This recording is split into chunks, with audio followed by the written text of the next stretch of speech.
Faire une maquette de maison en 3D, c'est un avantage incontestable pour mieux s'imaginer dans l'espace. En effet, quand on voit les plans en 2D, en noir et blanc, eh bien, côté abstrait qu'il est parfois difficile de traverser, il est difficile de se projeter dans son intérieur.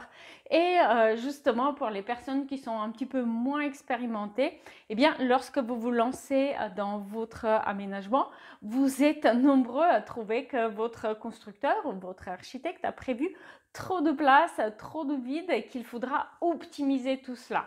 Donc, ça y est, vous êtes à fond, vous vous mettez à optimiser l'espace et au résultat, en fait, sans maquette 3D qui visualise l'intérieur, ce qui se passe, c'est que vous en mettez bien souvent trop. Et du coup, on se retrouve avec des espaces vraiment très étriqués. J'ai déjà vu, par exemple, un dressing avec à peine 70 cm entre les deux plans de rangement, ce qui est absolument insuffisant.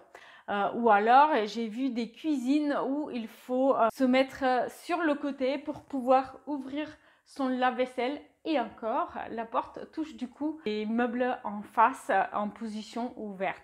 Donc, pour éviter ce genre de difficultés, pour éviter ce genre d'erreur, eh bien, il est important de faire une maquette en 3D pour s'imaginer mieux dans son intérieur et notamment seulement faire des maquettes de chaque pièce, mais aussi modéliser les espaces de transition, les dégagements, les couloirs pour intégrer leur aménagement dans la vision que vous avez de votre intérieur.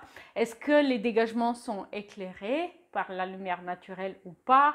Est-ce que du coup on va envisager un éclairage en second jour avec par exemple une verrière ou pas? Autant de questions qu'on se pose uniquement lorsqu'on a vu le problème dans la maquette 3D de la maison.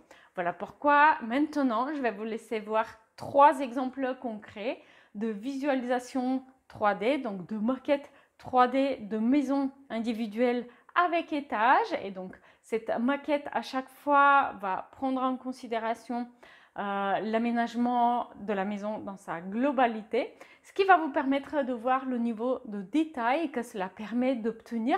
N'hésitez pas à me dire lequel de ces 3 exemples a le plus inspiré votre projet et lequel vous a le plus plu.